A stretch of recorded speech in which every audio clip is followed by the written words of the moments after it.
Welcome to Night Clerk Radio, Haunted Music Reviews. I'm Burke, and with me is my friend Ross. Hello.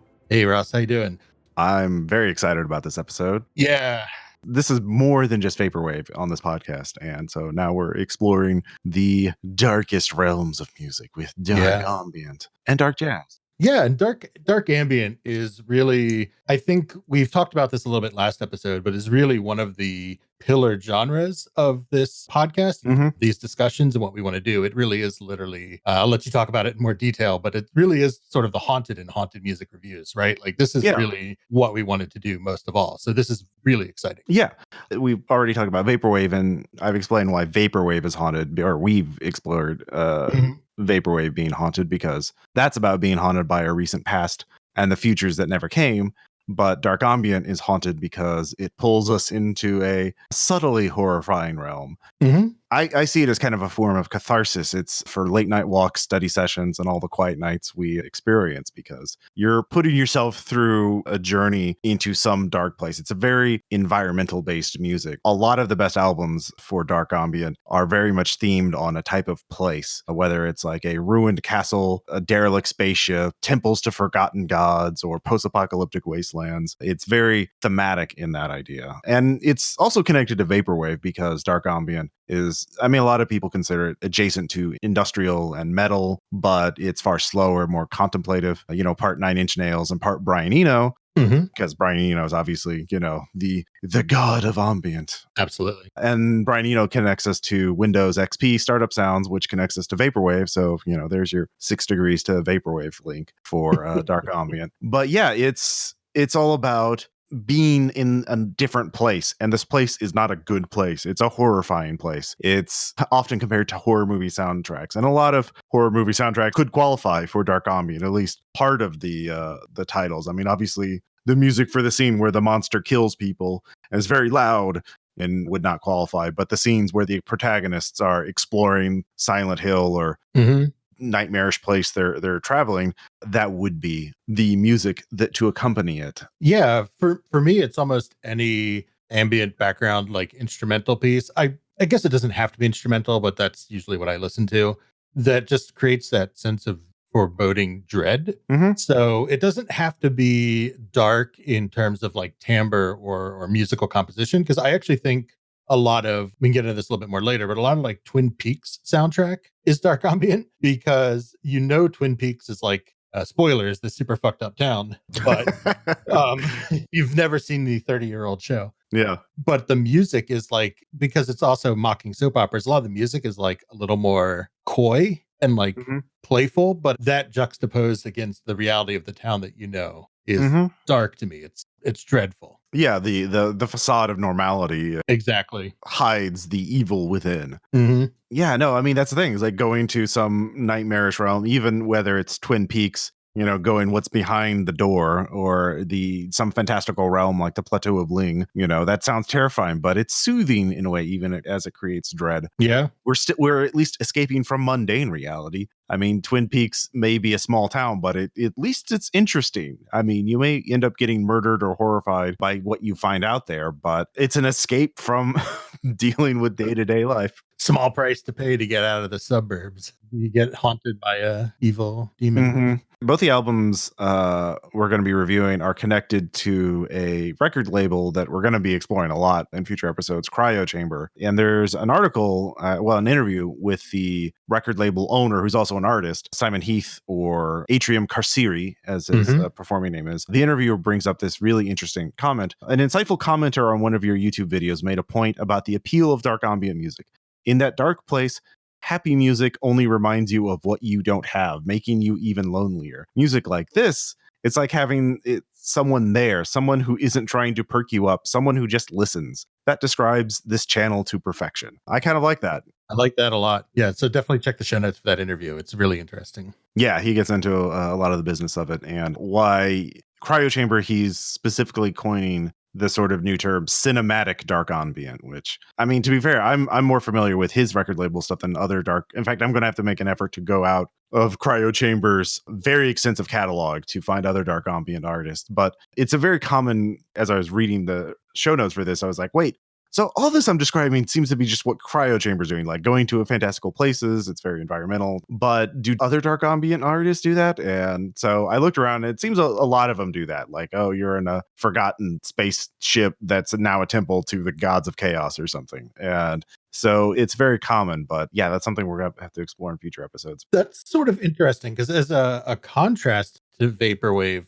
Cryo Chamber strikes me. I don't know, maybe there's not really an analog in Vaporwave of a huge record label that's always advertising what it's doing. Because Cryo Chamber is like very active on YouTube. They're always filling up my sub list of songs and samples, and here's new albums and new artists. And there's not really a Vaporwave equivalent. Vaporwave artists are very like, maybe if you stumble across my stuff, that's great, but I'm not going to tell you who I am. And most of it's like, pay what you want. Yeah. It's just an interesting contrast, I think, in culture. Yeah, that is a good point. I mean, I think part of it is Vaporwave is very much about being anonymous on the internet. And so, I mean, that's starting to change as we're beginning to see like Vaporwave music shows and touring artists who are, using their real names or allow people to interview them and photograph them and whatnot. Although you have people like Telepath, which are doing the Daft Punk thing of only performing in costume with a complete mask. So we don't know what Telepath looks like. Yeah. Well, I think one thing is dark ambient has been around for decades longer. Like it's been around. You could trace it all the way back to the 1980s, at the least, if you're talking about that as a self-described genre. So I think the artists, and again, are more connected to industrial and, the metal scenes. So they're more in a quote unquote traditional business model. Like, I mean, that's the other thing is like Vaporwave artists don't really have a business model at all. It's not, they're just making art that is obviously sampling a lot of stuff that they can't get rights to. So that also encourages them to be anonymous on the internet. That is a really good point. Yeah. Dark ambient doesn't really have to worry so much about sampling because they don't really it's a very different experience listening to dark ambient. Yes. Yeah. So why don't we get into these albums and we'll be right back.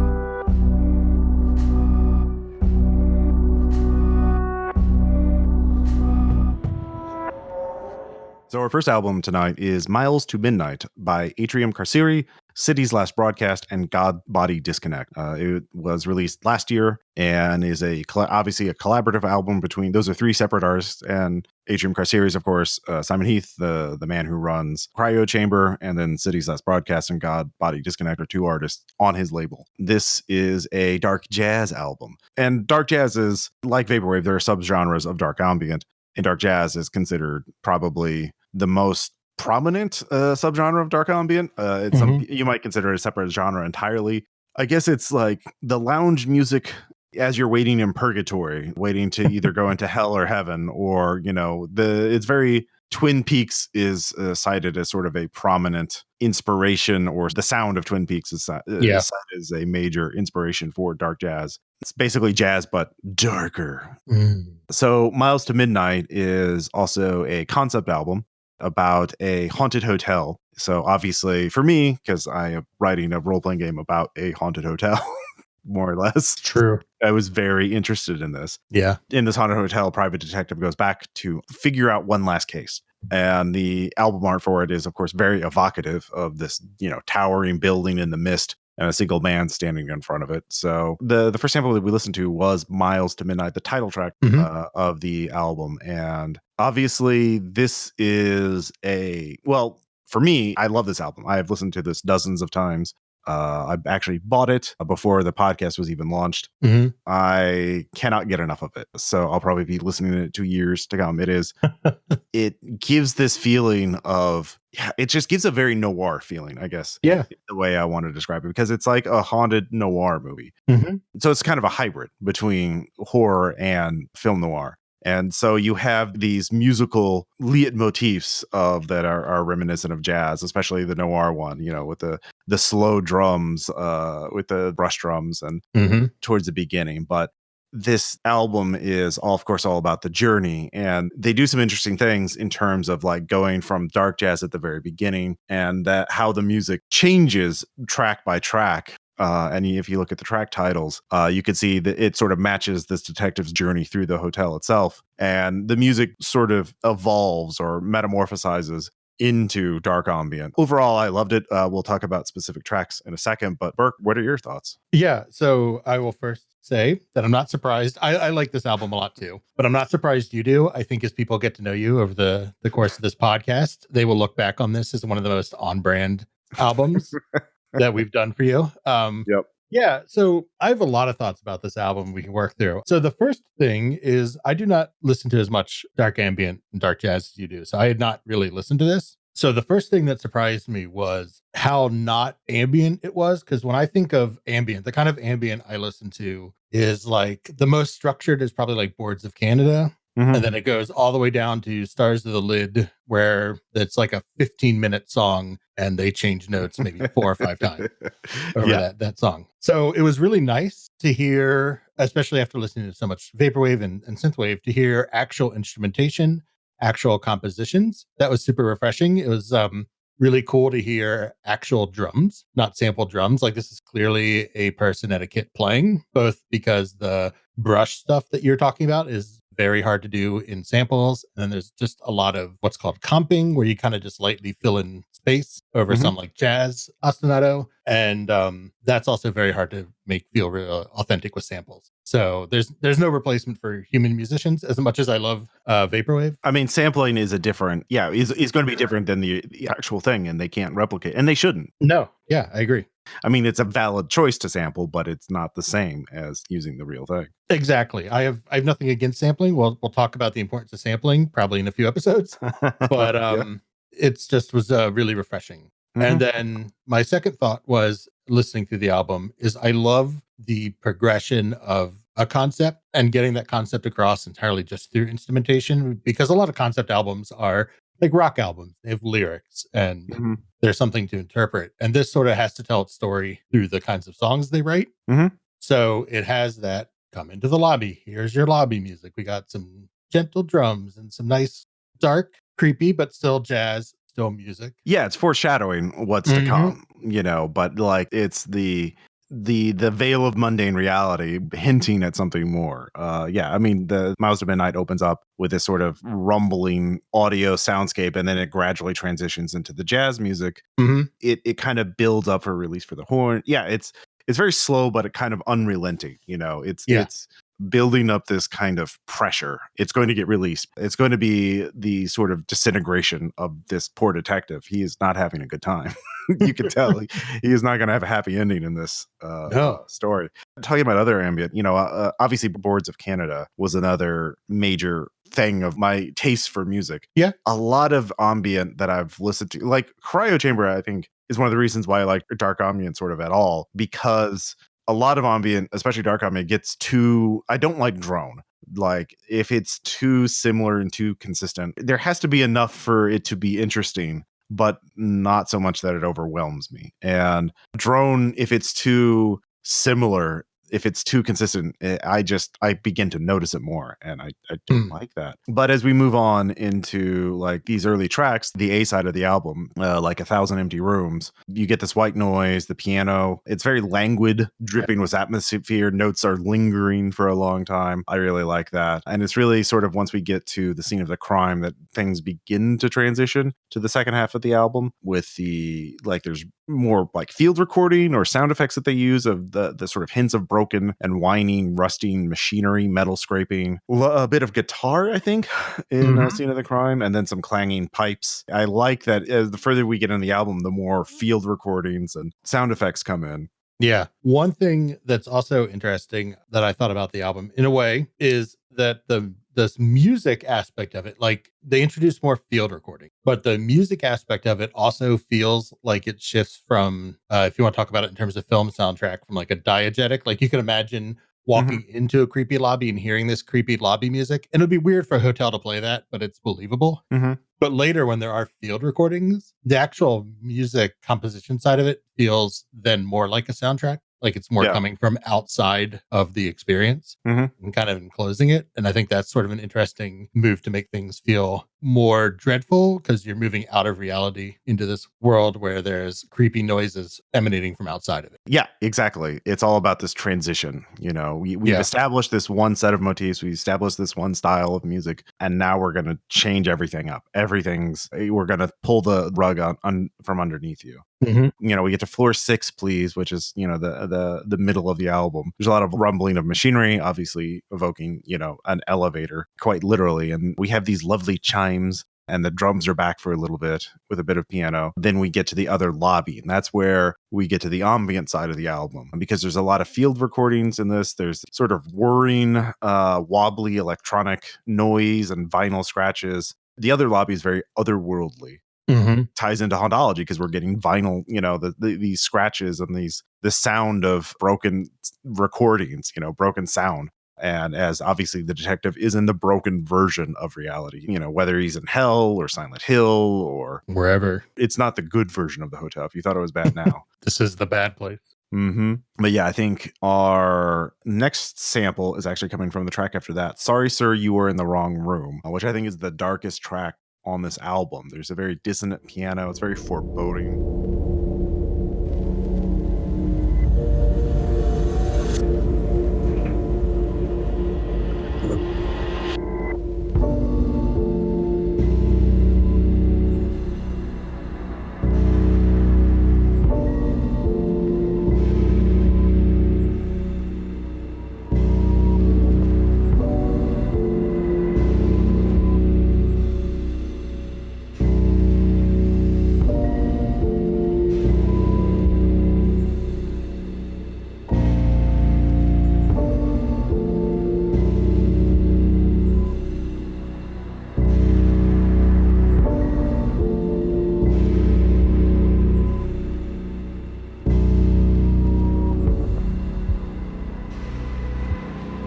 Because this is about the detective. It's about the anticipation of what the detective is finding.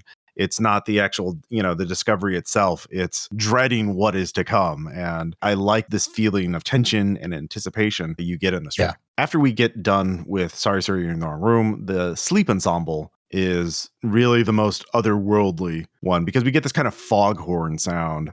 You know, it's almost like, you know, he's out at sea and you're looking through the fog. And what is the sleep ensemble? What does that mean? Like, what could possibly be hiding in this other world? Yeah, Burke, what are your thoughts on the second part of the album? I think in some ways I like the second part more. I think it's more what I want out of like creepy ambient music because it gets much more into these dreadful ambient sounds. So if we talk about the whole second half, what's interesting to me also is that when you get to the end, it almost has another tone shift and goes back to being more traditional music, like dark jazz. Are you talking about the last track? Yeah, Quiet Days on Earth, the very last track. It goes back to, it almost feels like end credits music. Yeah, it's gone full circle. Yeah. They establish this first set of motifs, and then they do the second half of the motifs. And this is the synthesis of both halves of the album. We've come to full circle. The detective's back in reality, but can he ever be the same now that he's seen the sleep ensemble? Like, yes. Because you get, like, now he's literally haunted because we have these weird vocals in the last 2 minutes, this warbling voice, like, you know, a torch singer, but like, you know, a torch singer of the damned or something. And, you know, maybe he's just having a drink at this, and the music that was in the lobby is just this horrible lounge act. And now this torch singer is just warbling and he's trying to drink to forget on these quiet days on Earth. Yeah. It brings it all back together, and I really like that. It gives the album a sense of completion. You've done it, you made it through. Yeah.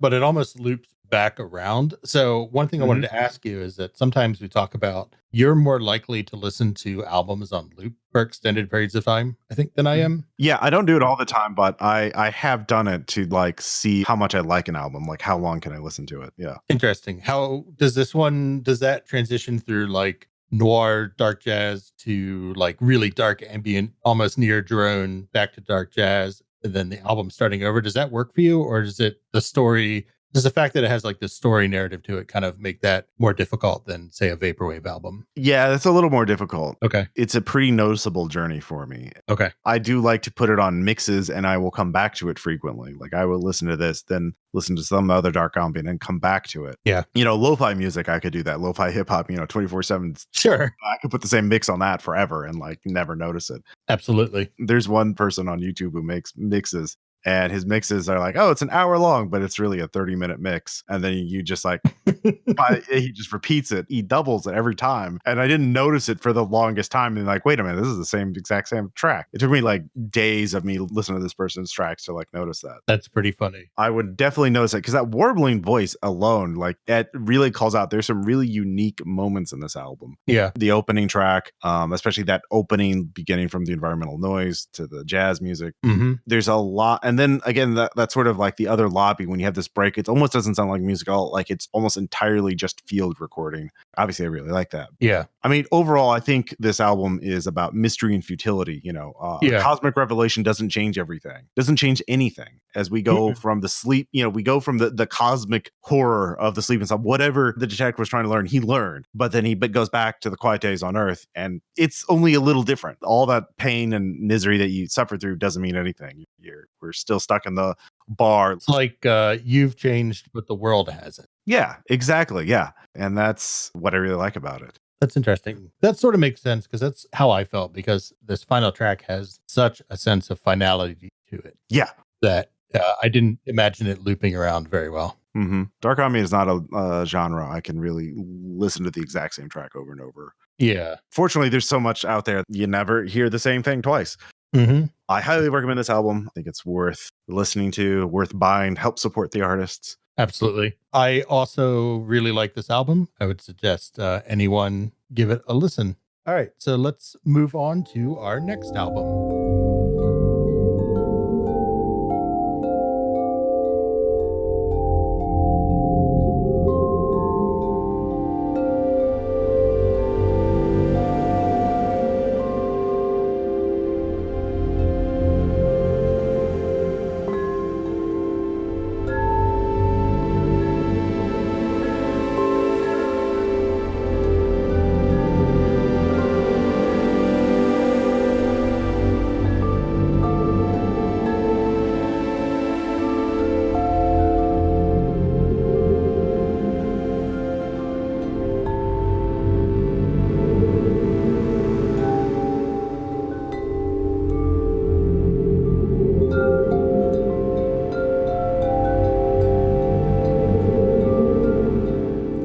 So that was a little bit from the track Little Apocrypha off this album that we're doing, Solaris by Flowers for Body Snatchers, who is a cryo chamber artist, but this exact album was not released on cryo. Mm-hmm. So this album, as the title suggests, was based off the 1961 book Solaris. I think it's really interesting that they explicitly state that the inspiration is the book and not any of the three other adaptations that it's had for. I thought I only know of two, the original Russian one and then there's like a third one that was like made for TV in Russia. Okay. That I think did not really go as well.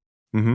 68, 72, and 2000. So the reason that the book aspect is interesting to me is because the author has talked a lot about how any of the screen adaptations have failed to really capture what he wanted the book to be about. And he didn't really like any of them. Part of that I think is probably just protective of his work. Mm-hmm. But apparently, even like English translations of the book, he claimed don't really work for him. I guess there's a lot of like Polish idioms and stuff. Mm-hmm. So I think it's interesting that that was the specific inspiration. I don't know enough about Solaris to know if that really affected my interpretation of this album. Mm-hmm. But it's interesting. So this album is basically also a concept album following roughly the story of the book of somebody going to a space station around the planet Solaris and then dealing with their own philosophical demons and sense of identity, and how really the book was largely about how human beings have trouble understanding and interpreting intelligence that's not in a humanoid shape. That was like the ultimate message of the book. So consequently, I think that sort of comes across in the music, where it's very amusical, like very arrhythmic and atonal. And somewhat hard to comprehend, which I actually really, really like. What did you think about this album? I did like this album. I actually am curious, how long have you known about this album? Like, if this is something you found on your own for this podcast, or was this just one of your favorite albums already? No, I do not know much about dark ambient, so I was literally just digging around Bandcamp, and All right. I saw the title. I was like, "Hey, that's a thing I know. I'm gonna go for the thing I know." Okay. Because I do like the original Russian Solaris. So I was like, "Hey, I see the title. Let's give it a shot." Yeah, I quite enjoyed it. This is probably not one I'm going to be listening to as much as Miles to Midnight. It's a little more, it's definitely more challenging to listen to. It demands more of your attention. There are some very sharp contrasts in the novel between tracks. I mean, it's pretty wild in places in terms of the range of kind of the soundscape you were subjected to in this. But it's definitely rewarding. For me, what I like about this album is that it reminds me a lot of this older generation of science fiction movie soundtrack, going back to the Forbidden Planet original soundtrack, like in the 1950s, and the original Solaris soundtrack too, which mixed classical music and synthesizer. Because the original Forbidden Planet soundtrack wasn't even allowed to be released as an album of music. They had to call it electronic tonalities. And it was excluded from the Academy Awards when it was released because it was all made with electronic instruments. It was not made with like anything. And so that was just super controversial to have something made with machines. Oh, no. Yeah, I mean, and it was made in this sort of Cold War era where after World War II, or when nuclear weapons were, announced, there's this whole idea of like, maybe science isn't so great and maybe there's bad side, downside to it. But there's also, throughout the 20th century, you have all these artists who are trying to break free from tradition. You have painters who have abstract expressionism, cubism, architecture had brutalism and postmodernism, and you're just trying to like kill the past and just like start new and stop being stifled. And so this happened with music, obviously, with electronic instruments and synthesizers. They found a space, a niche in sci-fi music and sci-fi movies. This is kind of, I see this album as a contemporary continuation of that conversation about science fiction, of using synthesizers and electronic instruments to create new types of sound that were totally unknown before. Yeah, maybe science isn't the answer to everything. Nuclear war will literally kill us and industrial civilization will alienate us. How dare you? Yeah, how dare I not be it? Yeah, sorry, science is great. No problems there. This is just a downer.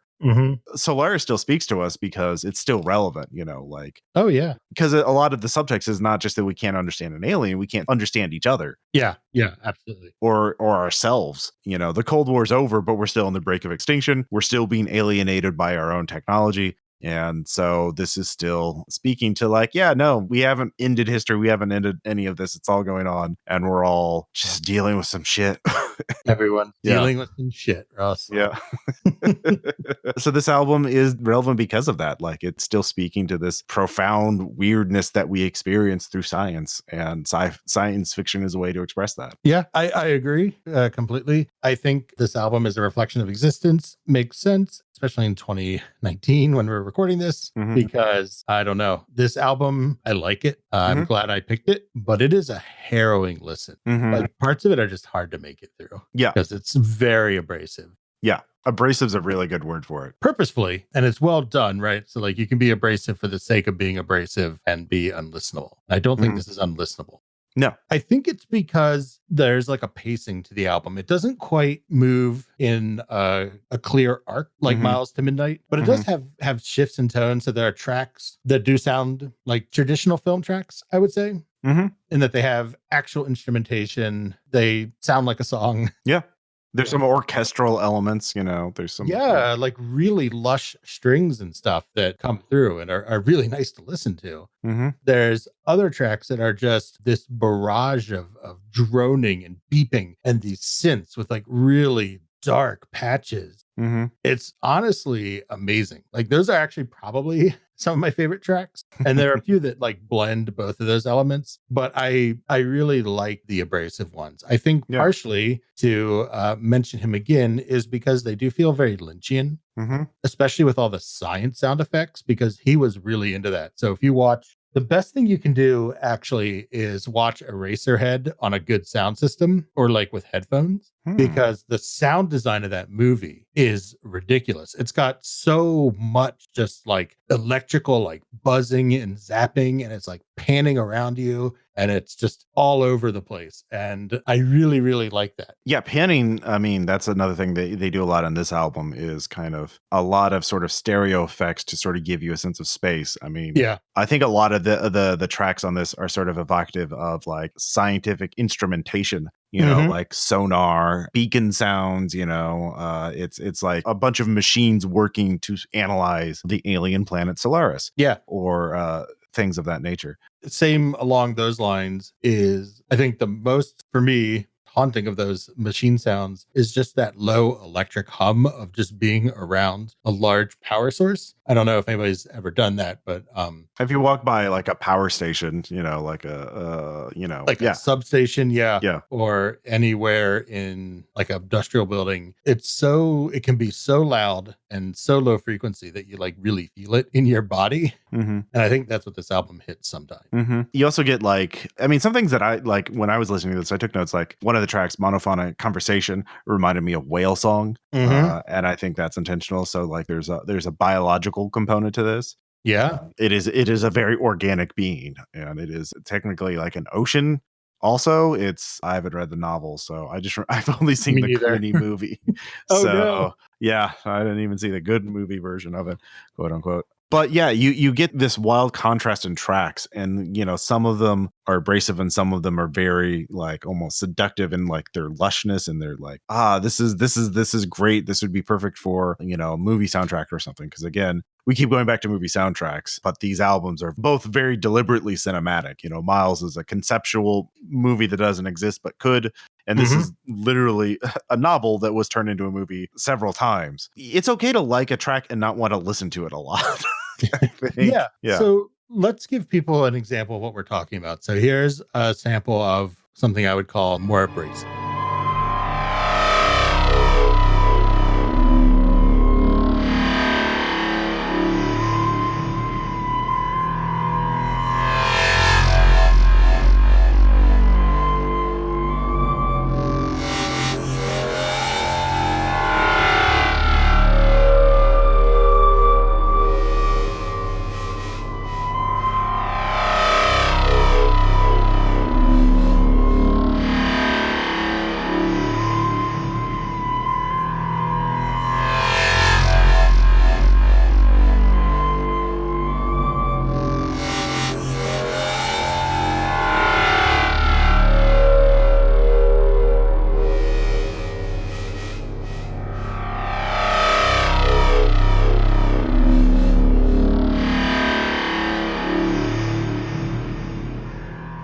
That was a little sample from the second track on this album, Strange Objects. This is sort of towards the middle. I think this really highlights the industrial sounds. And this track specifically is interesting because it combines both a little bit of that classic lush instrumentation that makes it feel like a soundtrack, and then all of a sudden through the middle, that sort of erodes away into this sort of horrific mechanical electronic landscape. Yeah, I mean, even by this track, this album's already thrown you for several loops. And so you hear this, you may want to turn it off, but you're like, what's going to happen next? Yeah. It's intriguing because there's enough variety that you're I want to listen to see what happens next. That's a really good way of putting it.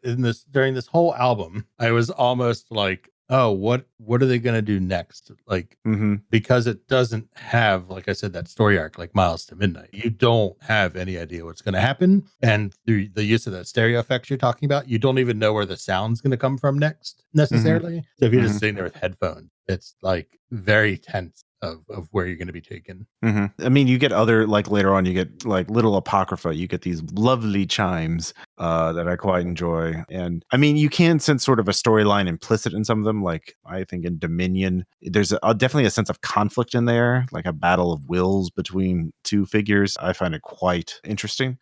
But yeah, I mean, for me, I think the reason why I really like this album is because of the last track. And it's interesting that both these albums, the last track, are like just excellent in pieces, because the last track is called Terminal Man. It starts out with these sort of sweeping strings versus a rumbling synth. And then we get a couple minutes in, and then there's this guitar that kicks in, contrasting with these synth sounds. And the guitar, it's not quite right. It's very dissonant, but it's gaining intensity. It's kind of broken, but it's still dragging itself on. And for me, it's just like, I don't know, something about it just made me like, yeah.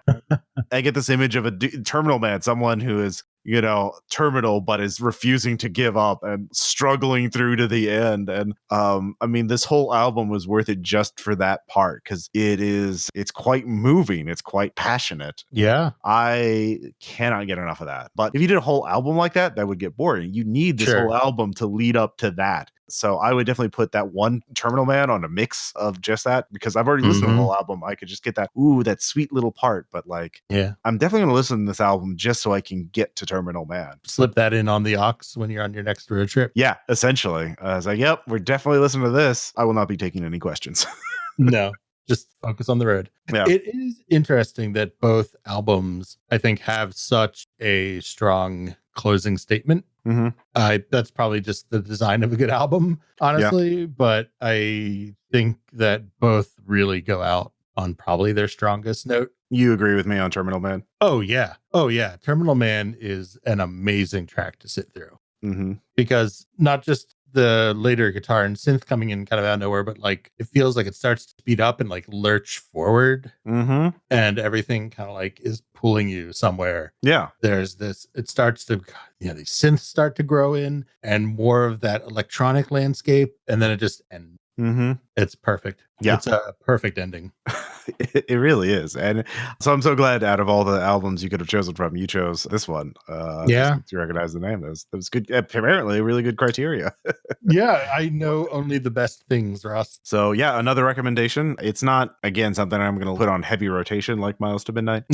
Miles to Midnight is one of those albums I'm going to listen to enough that I get sick of, and then like a year later I'm like, oh god, why did I stop listening to this? I agree. This is not going to sound like a strong recommendation, but it is. I would listen to this album, and even if you find yourself not enjoying it, I would just make it to the end. Just make it through it once. I think it's, how there's some movies where people are like, you need to see it once. And if you never sit through it again, they can't blame you, right? Like, what's a basic example? Like Requiem for a Dream, right? Oh, yeah.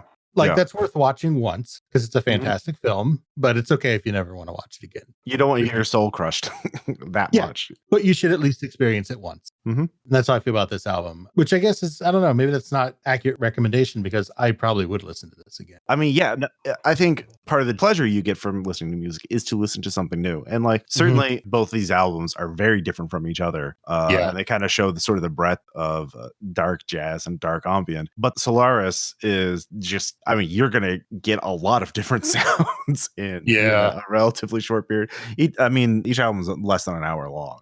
They're quick listen. Miles to Midnight, I know, is on Spotify. You can also, listen to it on Bandcamp site, but they're both just good. They're both real good. Well, you'll get some interesting new sounds to think about. So thank you for listening. We hope you enjoyed this discussion of two very interesting albums. Of course, we'll be going back to Dark Ambient.